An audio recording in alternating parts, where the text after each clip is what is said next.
ये तो वो भी आज के दिन। हमें मम्मी की याद आ रही है। मैं फोन पे उनसे बात कर सकती हूँ क्या एक बार? देखो मैं तुम्हारे लिए क्या लाया हूँ।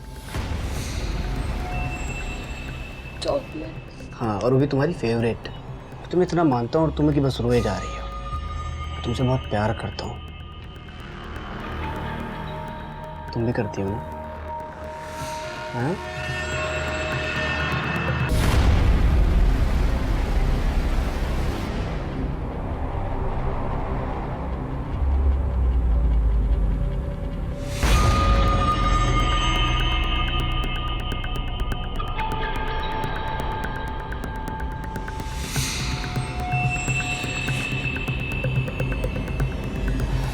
ले, खा ले।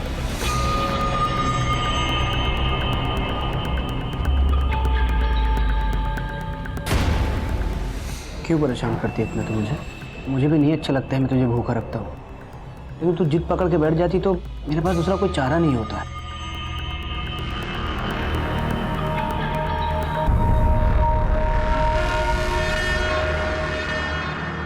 बहुत दिनों से तूने मुझे आई लव यू नहीं बोला है, एक बार बोलना।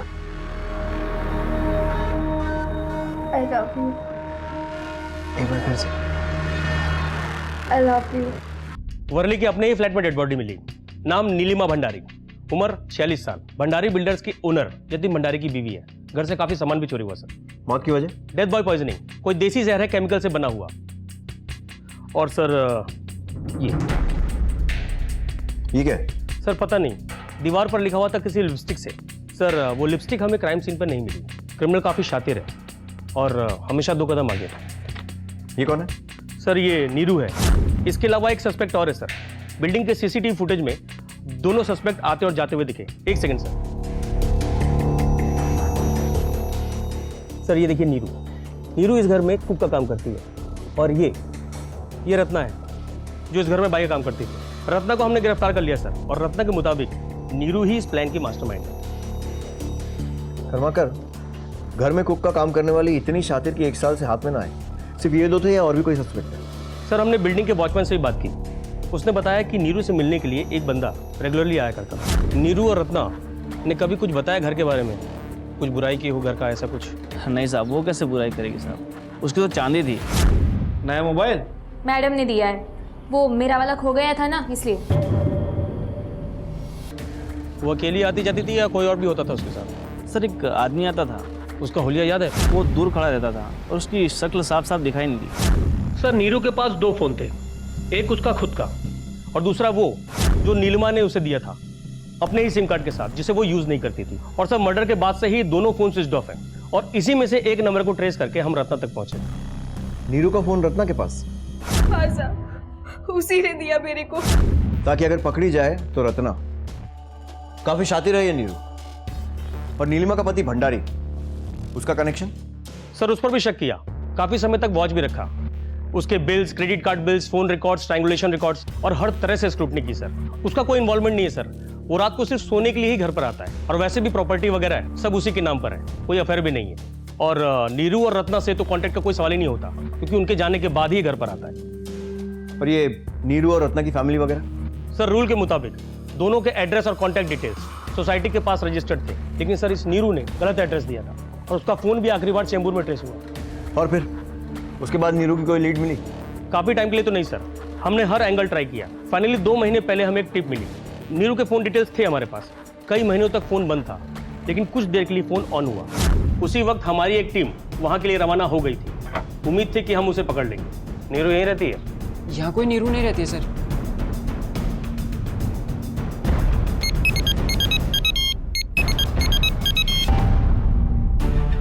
सर मैं तो 4 साल से यही नंबर यूज कर रहा हूँ, पर ये नीरू कौन है मुझे भी नहीं पता।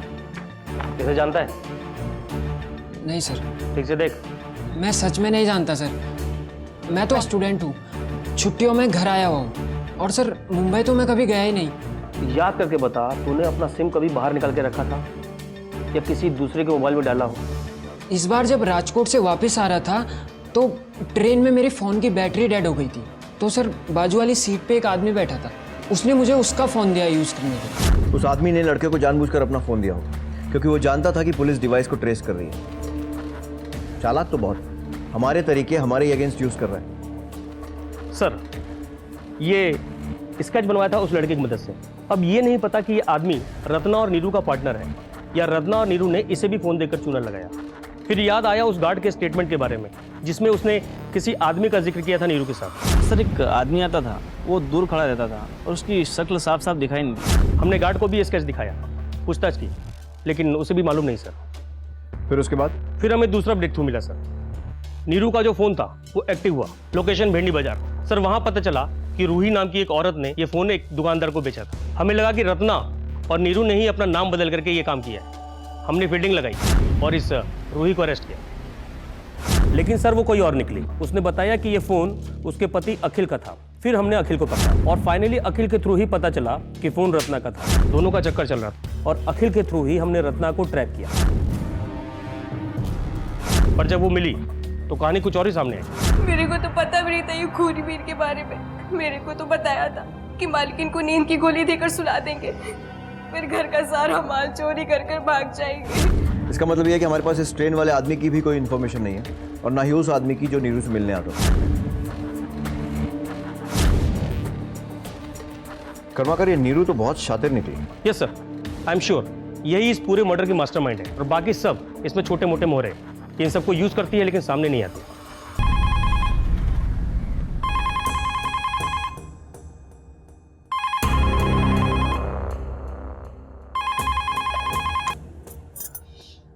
हेलो,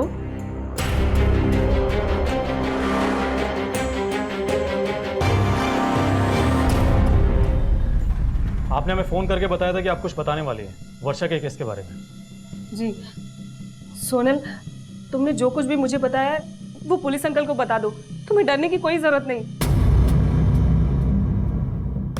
वो वर्षा एक बूढ़े अंकल के साथ, वो अक्सर स्कूल के बाहर आया करते थे वर्षा से मिलने। वर्षा से पूछा था तो उसने कहा कि उसके चाचा हैं। तुमने उस आदमी का चेहरा देखा था? उसके बारे में कुछ बता सकती हो? मतलब कैसा दिखता था? सर एक खबरी से टिप मिली है कि एक औरत ओल्ड पनवेल के मिर्ची गली के एक ज्वेलर के चक्कर काट रही है। काफी भारी नेकलेस है सर। सर मैंने ज्वेलर से कंफर्म किया तो पता चला कि नेकलेस वैसा ही है जैसे भंडारे के यहाँ से चोरी हुआ था। ये औरत नीरू हो सकती है। कर्माकर, टीम रेडी रखो, इस बार वो बचनी नहीं चाहिए।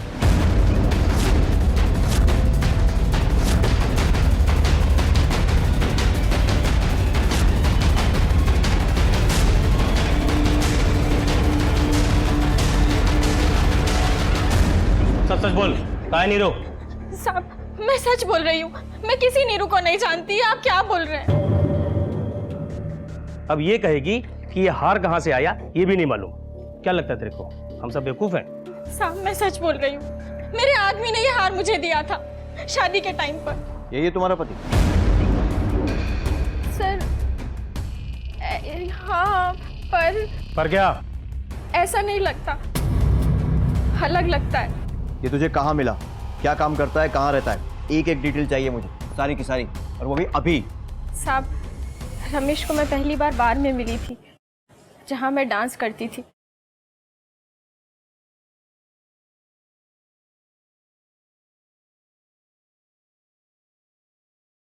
और हम दोनों ने शादी कर ली और मैंने नौकरी छोड़ दी।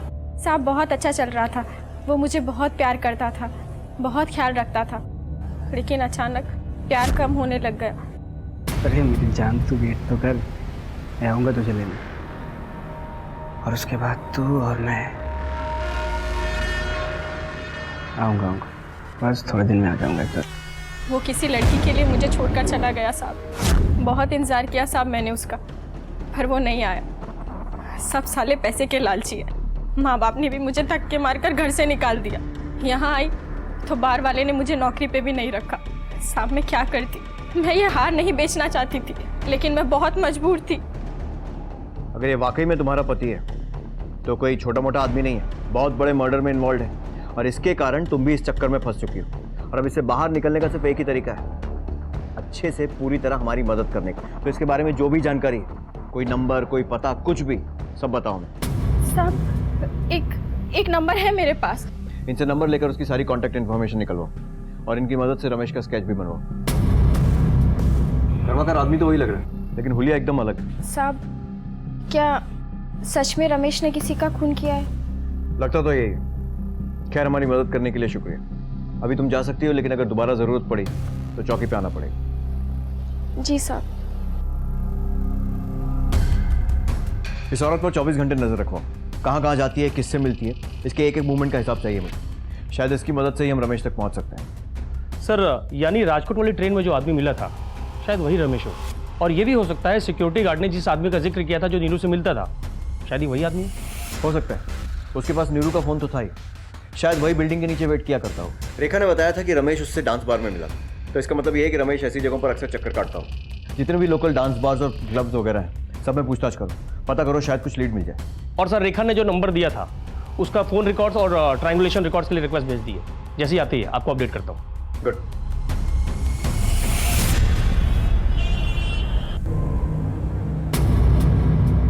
ये देख, वर्षा की अलमारी से क्या मिले? इस चीथड़े। तू जानती इन कपड़ों के बारे में?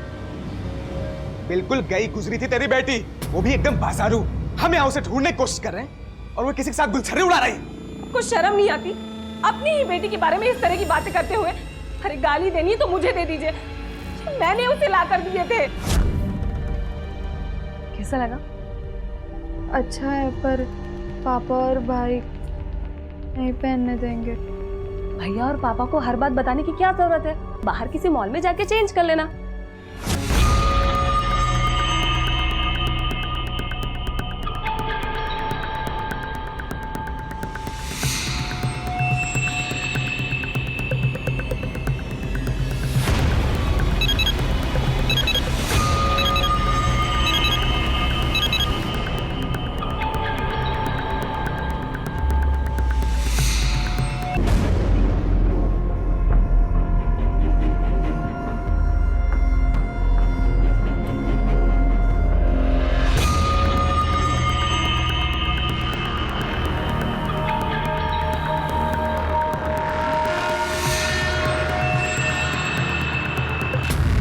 सर, रेखा से जो रमेश का नंबर मिला है उसके phone triangulation records.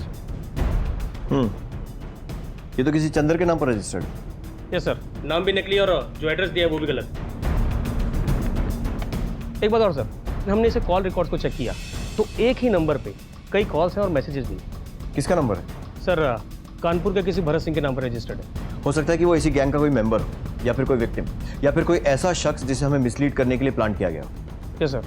Telephone company से कांटेक्ट करो, इस भरत सिंह का रजिस्टर्ड एड्रेस निकलवाओ, वहाँ जाकर आस पड़ोस में पूछताछ करो, पता करो किससे मिलता था, उसका क्या लेना देना इन सबसे, और सारी इन्फॉर्मेशन जल्दी लेकर आओ। सर।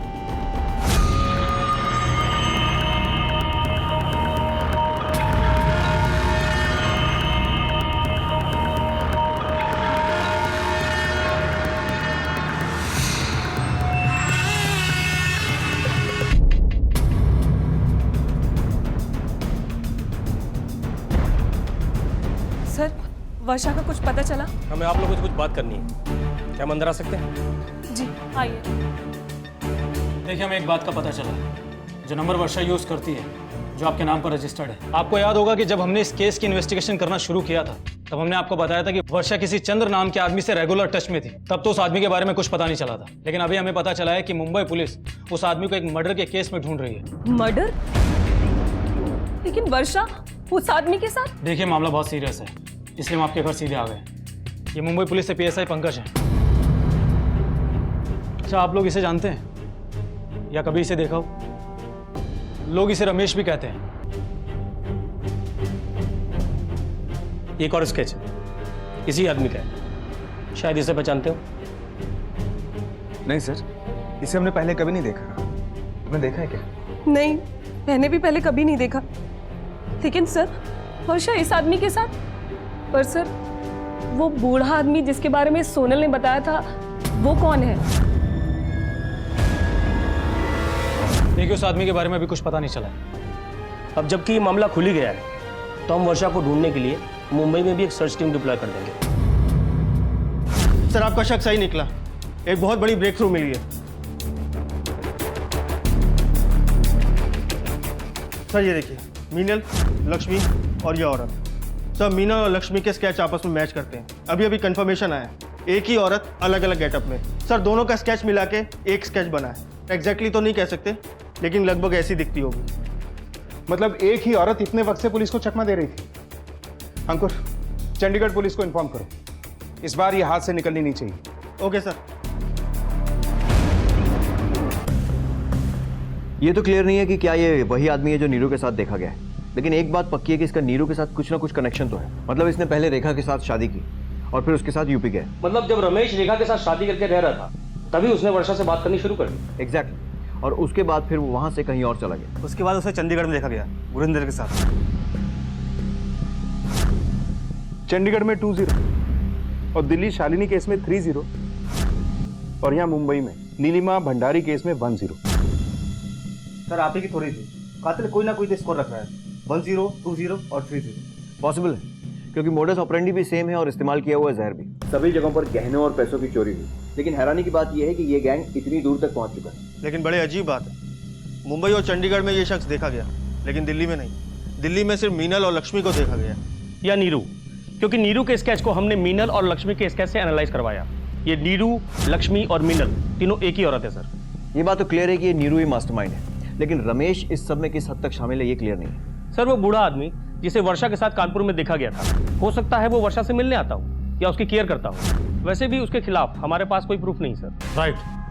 और उसको वर्षा के साथ में भी कुछ गलत करते हुए नहीं देखा गया, लेकिन इतने सारे कनेक्टेड केसेस को देखकर, वायलेंस को देखकर लगता है कि वर्षा बहुत बड़ी मुसीबत में फंस गई। मेरे ख्याल से हमें अपने अपने शहरों के आसपास सर्च टीम्स डिप्लॉय करनी चाहिए और लार्ज स्केल पे एक सर्च ऑपरेशन शुरू करना चाहिए। बिल्कुल, क्योंकि 3 जाने जा चुके हैं, अब एक और भी।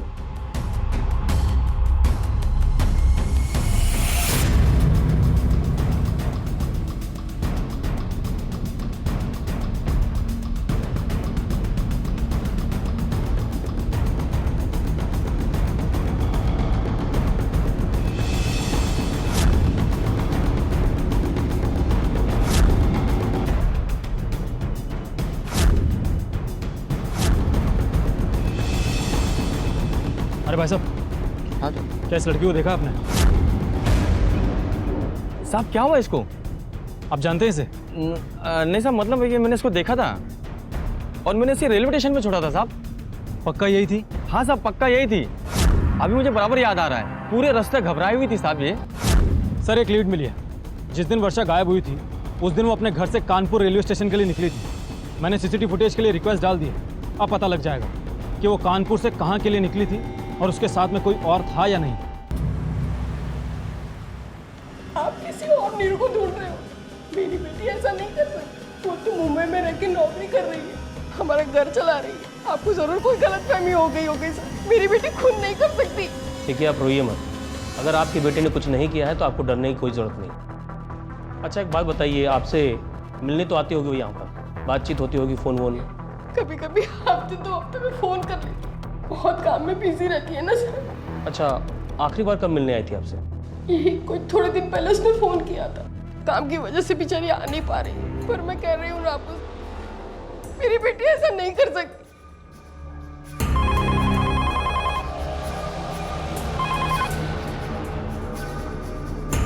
हेलो हेलो माँ, कितना टाइम लगा रही है फ़ोन उठाने में? नीरू, हाँ वो मैं। माँ, हेलो माँ, तू है? हेलो माँ, घर में सब ठीक तो है ना? हाँ बेटा, मैं तो ठीक हूँ, पर वो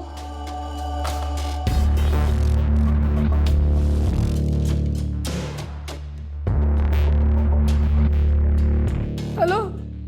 Damn it! उसे पता चल गया, कुछ मिला?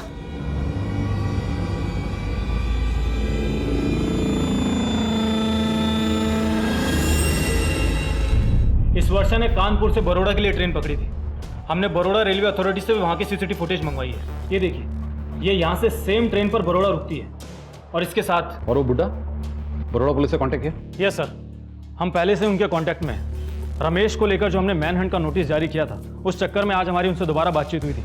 उन लोगों ने बड़ौदा रेलवे स्टेशन के पास वर्षा और उस बूढ़े आदमी का फोटो सर्कुलेट करा दिया है। जैसे कुछ पता चलेगा हम उनको अपडेट कर देंगे। बस ये वर्षा सेफ होनी चाहिए।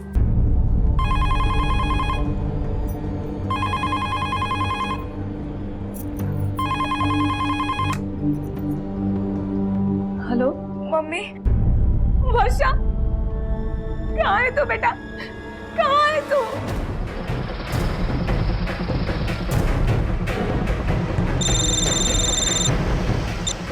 हेलो हेलो इंस्पेक्टर प्रसाद, मैं मुंबई से सब इंस्पेक्टर करमरकर बात कर रहा हूँ। नीलिमा भंडारी मर्डर केस के प्राइम एक्यूज्ड और रमेश उर्फ चंदर अहमदाबाद में देखे गए।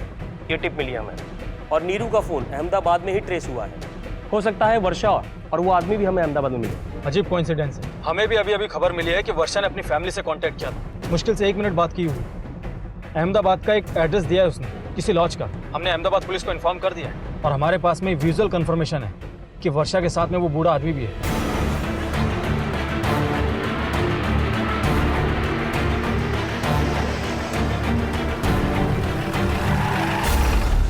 सर वर्षा ने ये एड्रेस बताया घर पे, कानपुर पुलिस ने भेजा है हमें। सर टीम रेडी है अगर आप लीड करना चाहें तो। कर्माकर, तुम इनके साथ जाके खबरी से बात करो और नीरू की लोकेशन पता करो। तब तक मैं वर्षा के बताए इस एड्रेस पर पहुंचता हूँ। Okay, let's go. मुंबई से शुरू हुआ ये केस दिल्ली, चंडीगढ़, कानपुर होते हुए अब अहमदाबाद तक पहुंच गया था। अब देखना ये था कि पुलिस इस गुनहगार को पकड़ने में कामयाब होती है या नहीं, या फिर एक बार फिर वो कातिल 4-0 के स्कोर से आगे निकल जाएगा। ये और ये। हाँ, ये इधर ही थे, ये लड़की और ये उसका बाप। पर कुछ ही देर पहले ये आदमी पूरा बिल पे करके चला गया। अकेला ही था। अकेले ही था मतलब? ये लड़की उसके साथ नहीं थी? जी नहीं, मुझे लगा सर ये पहले ही चली गई क्योंकि रूम तो खाली था।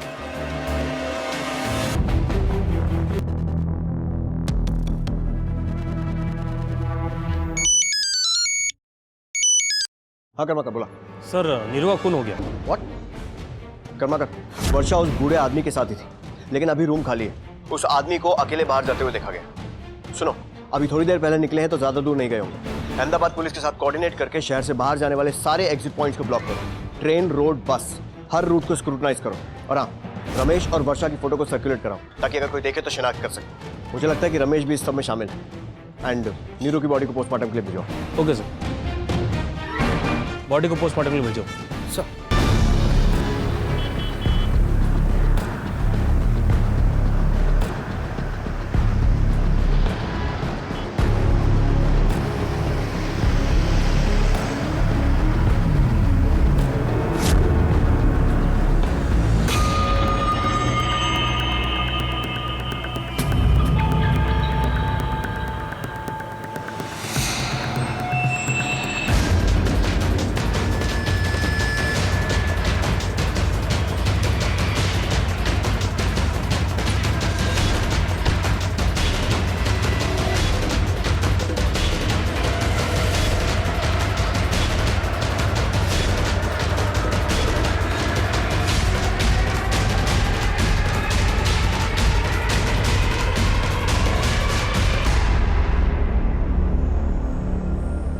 क्या लगा था तुझे? हुलिया बदलेगा, भेद बदलेगा और बच जाएगा? जब तक वर्षा मिल नहीं जाती ना, कुछ भी फिनिश नहीं होगा। बोल, कहाँ है वर्षा? मैं खुद भी तो ढूंढ रहा हूँ। सीधे सीधे सच बोल दे, वरना जानता नहीं तू उन्हें। कर्माकर, इनके साथ जाओ। सर चल, शुरू हो जाओ।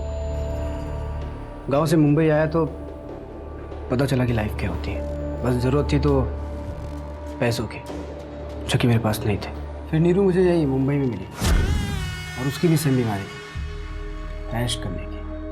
और प्रॉब्लम सेम, दोनों के पास पैसे नहीं थे।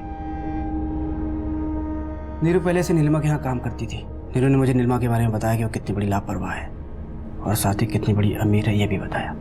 फिर क्या था, दोनों ने मिलकर प्लान बना दिया।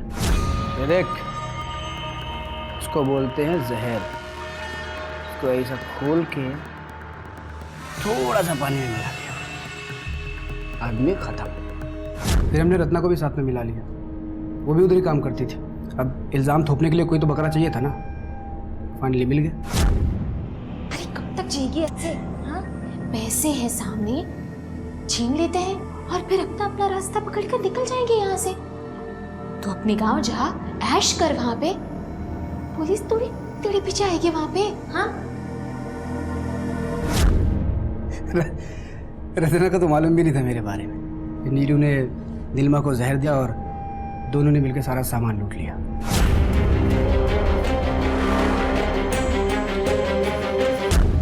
तब तक मेरा दिल रेखा पे आ गया। और नीरू? अरे मिली तो मिली, नहीं मिली तो क्या फर्क पड़ता है, कौन सा मैं सच में प्यार करता था उससे। इसी दौरान फ्रेंड्स बुक के मैंने वर्षा को देखा।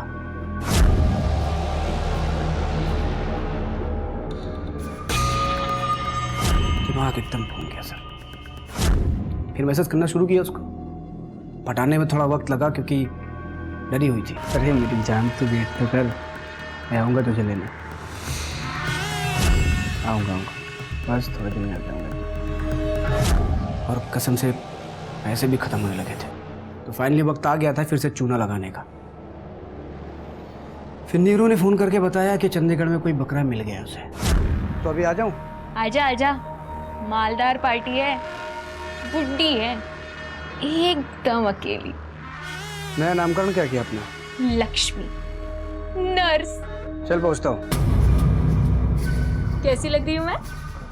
लगता है 2-2 बुड्ढियों को संभालना पड़ेगा। यहाँ मैं इलेक्ट्रिशियन बन के बुढ़िया से चक्कर चला रहा था, वहाँ हीरो लक्ष्मी बन के आंटी की सेवा कर रही थी। फिर से वही जहर, फिर से वही कहानी।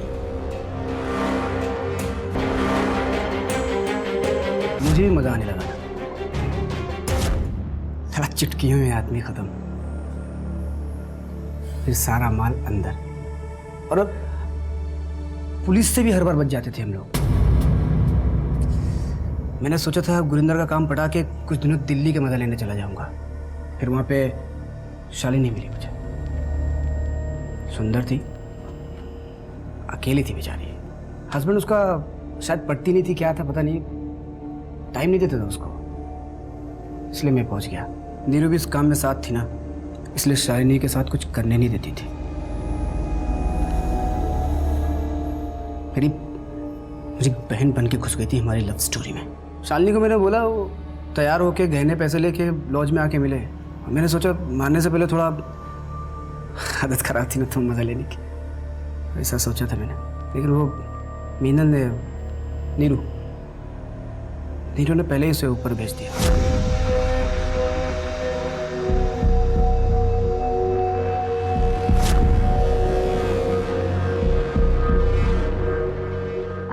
पता है भाभी, आज आप कितनी सुंदर लग रही हैं। भैया तो अभी आते ही होंगे, तब तक आप चाय पीजिए ना। ये लीजिए। इतनी भी क्या गलती थी? क्यों? सुहागरात बनानी थी इसके साथ। सुन, तेरी ये जो 2 आंखें हैं ना, मुझसे चिपका के रख, समझा? चल अब जो बटोरा है ना, ले और निकल यहाँ से जल्दी चल।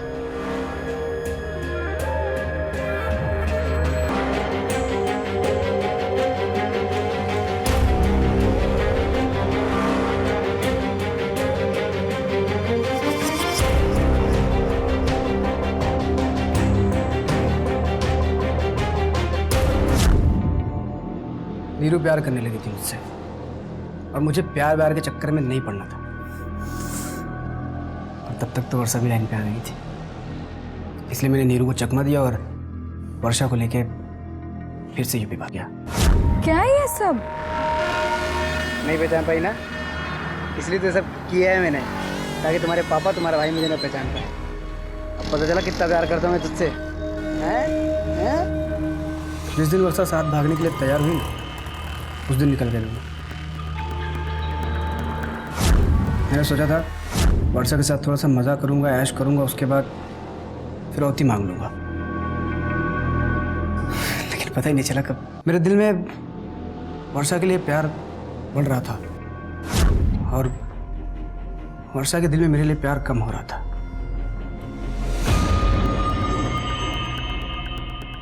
डरने लगी थी मुझसे। गड़बड़ हुआ अब जब नीरू वहां पहुंच गई। उसे अहमदाबाद के मेरे सारे ठिकाने पता थे, उसके साथ भी कई बार वहां गया था, तो ढूंढते ढूंढते पहुंच गई। गोली मत दे मुझे, समझा? गोली मत दे। हाँ, मुझसे प्यार करता है? तू वो लड़की कौन है जिसे लॉज में रखा है? हाँ, कौन है? ये ना समझा है मुझे? हाँ, देख, आखिरी बार बता रही हूँ तुझे, मेरे अलावा किसी की तरफ आंख उठाकर भी देखा ना तूने तो मैं सबको तेरी सच्चाई बता दूंगी, या फिर उसे भी मार दूंगी और तुझे भी मार दूंगी, समझा? तू जानता नहीं है मैं क्या कर सकती हूँ। अरे बस बस ठंडी हो जा। कल उसके बाप को फोन करके वो फिरौती का रकम लेके छोड़ दूंगा बस। उसके बाद हम लोग कहीं घूमने जाएंगे, और इस बार ऐसी जगह जाएंगे जहाँ पहले कभी नहीं गए, ठीक है? अभी 1 2 3 4 हो गया, यहाँ भी और मारना है। और ये बात। वर्षा कहाँ है? लेकिन जब मैं लॉज पहुंचा तो वर्षा वहां पे नहीं थी। पता नहीं कहीं भाग गई थी शायद। अब प्लीज मेरे से मत पूछना कि वर्षा कहाँ है, क्योंकि मुझे जितना पता था मैंने सारी स्टोरी आप लोगों को बता दिया। जितने लोगों को मारा सबका नाम तक गिना दिया आपको। तो अगर मैंने वर्षा को भी मारा होता तो आपको बताता। सो प्लीज मत पूछना कि वर्षा कहाँ है। एक बात याद रखना गोविंद, अपराधी चाहे जितना भी शातिर हो जाए ना, कभी ना कभी पुलिस के हाथ पे चढ़ ही जाता है, समझा? जो भी इंफॉर्मेशन मिले कॉल करो मुझे, कॉल रिकॉर्ड्स देखकर। I'll talk to you later. Bye. Sir Varsha के बारे में कुछ पता नहीं चला, लेकिन कोशिश जारी है सर। ठीक है सर, जारी रखो। और ये गोविंद का कन्फेशन ठीक है, लेकिन इसके दिमाग में क्या चल रहा है कुछ कह नहीं सकते। तो जब तक वर्षा मिल नहीं जाती इसे अंदर ही रखो। सर हो सकता है ये वर्षा वाकई भाग निकली हो, फिर उसे किसी ने देखा कैसे नहीं? इस तरह लॉस से बिना नोटिस हुए कैसे निकली होगी? हो सकता है कि उसने लॉज के बाकी सारे कमरे भी चेक करवा। Quick. Excuse me sir. Hello Varsha? थोड़ी देर पहले लड़का सफाई के लिए गया तो पता नहीं कब से ये। डैम इट, 15 साल की बच्चे को भी नहीं छोड़ा, मार दिया इसे। बॉडी को पोस्टमार्टम के लिए भेजो और देखो रूम में भी फिंगरप्रिंट मिलता है कि। वर्षा संभालो। सर पोस्टमार्टम रिपोर्ट आ गई है। गोविंद और वर्षा के बीच संबंध थे, लेकिन कोई जोर जबरदस्ती के मार्क नहीं मिले हैं बॉडी पर। सर इसका मतलब जो हुआ सहमति से हुआ। वैसे भी कंफर्म नहीं कह सकते कि गोविंद ने ही वर्षा को मारा है। गोविंद नहीं तो कौन? क्योंकि सर गोविंद ने ही वर्षा को झांसा देकर घर से भगाया, अपने साथ रखा, टॉर्चर किया और संबंध बनाए। अग्रीड, लेकिन वर्षा की मौत गोविंद के मोडस ऑपरेंडी से बिल्कुल मैच नहीं करती। पहली बात, दीवार पर कोई स्कोर नहीं था। दूसरी बात, वर्षा की मौत जहर देने से नहीं बल्कि गला घोटने से हुई। ऐसा क्यों हुआ? जिस रूम में वर्षा की लाश मिली थी वो किसके नाम पर रजिस्टर्ड है? चेहरे पे धुएं से ढकने के लिए कपड़ा बांधते हैं ना। Pollution mask? जी हाँ जस्ट आईडी पेपर दिखा। सर, छोटा लॉज है तो मैंने सोचा एक दिन के लिए रूम चाहिए, तो ये पेपर की मगजमारी क्यों, इसलिए मैंने कुछ लिया नहीं। क्यों? अपराधी लॉज का साइज देख के अपराध करता है? रूल के मुताबिक तुझे पेपर लेने चाहिए थे, क्यों नहीं लिए? सॉरी सर, अगली बार से मैं याद रखूंगा, माफ कर दीजिएगा सर।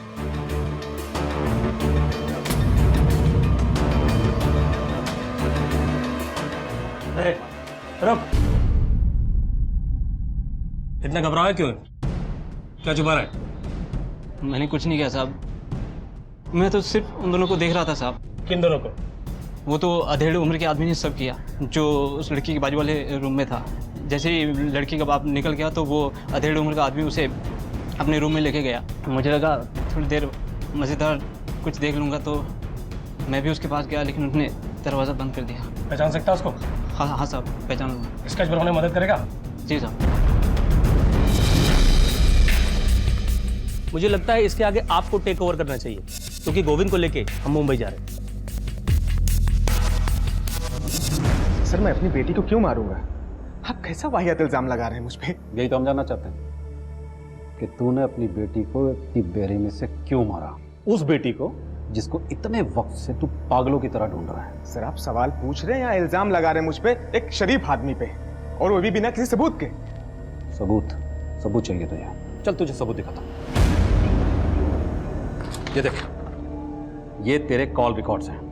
वर्षा ने तुझे कॉल 6 तारीख को किया था और तूने पुलिस को इसकी इंफॉर्मेशन 7 तारीख को दी, पूरे एक दिन बाद। और इसमें तेरा ट्रायंगुलेशन रिकॉर्ड भी है। ये अचानक तुझे अहमदाबाद जाने की जरूरत क्यों पड़ गई, वो भी पुलिस को बिना इंफॉर्मेशन दी? लॉज में काम करने वाले लड़के तक ने तुझे देखा है वर्षा को रूम में ले जाते हुए। फ्लाइट्स के रिकॉर्ड भी आ जाएंगे, एयरपोर्ट की सीसीटीवी फुटेज भी आ जाएगी, और लॉज के कमरे में पड़े तेरे वो फिंगरप्रिंट्स। और बोल कितना सबूत चाहिए तुझे? वर्षा को तूने मारा ये हम साबित कर चुके हैं, लेकिन वर्षा को क्यों मारा ये तू हमें बताएगा। बोल। क्या करता? तंग आ गया था उसकी इस हरकतों से। अरे मुझे तो शर्म आती है ये सोच के भी कि उस आदमी के साथ वो इस तरीके से। उस दिन जब उसका मुझे फोन आया, मुझे बहुत गुस्सा आया। खुद भागी और फोन करके हम ही से मदद मांग रही। मेरे लिए तो पहले ही मर चुकी थी। जिस दिन वो भागी थी, मैं बहाना बना करके अहमदाबाद गया। उसी लॉज में उसी के बाजू वाला रूम लिया, सही मौके का इंतजार किया। जब उसका यार वर्षा को अकेले कमरे में छोड़कर गया, तभी मैं गया।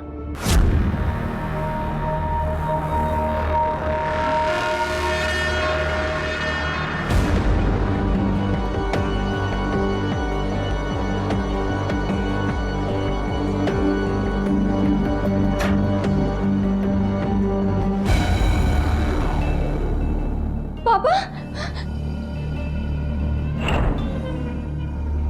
पापा, वो गोविंद। वो गोविंद चला गया है।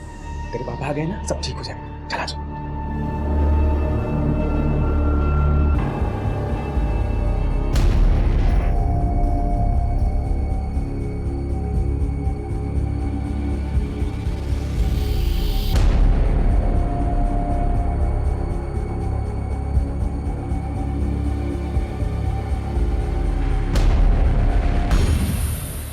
ऐसा नहीं था सर कि मैं अपनी बच्ची से प्यार नहीं करता था। बहुत चाहता था उसको मैं। छोटी थी जब मैं उसे अपने हाथों से चलाता था। लेकिन मैं क्या करता सर? जो करना था वो तो करना ही था। इज्जत का सवाल था। मेरे पास और कोई चारा नहीं था। चारा नहीं था? अपनी बेटी के पास पहुंचने के बावजूद भी तूने उसे बचाया नहीं, मार डाला। तेरे जैसे बाप के होने से तो अच्छा था कि वो अनाथ होती। तुम्हारे जैसे लोगों की वजह से लड़कियां अपनी आजादी को भूलकर घुट-घुट के मर रही हैं। तूने अपनी बेटी वर्षा की नहीं, अपनी बीवी की भी जिंदगी बर्बाद की और अपनी जिंदगी भी। गोविंद तो जेल जाएगा, लेकिन तू भी जाएगा, लंबा। सोचा है फिर क्या होगा तेरी इज्जत का?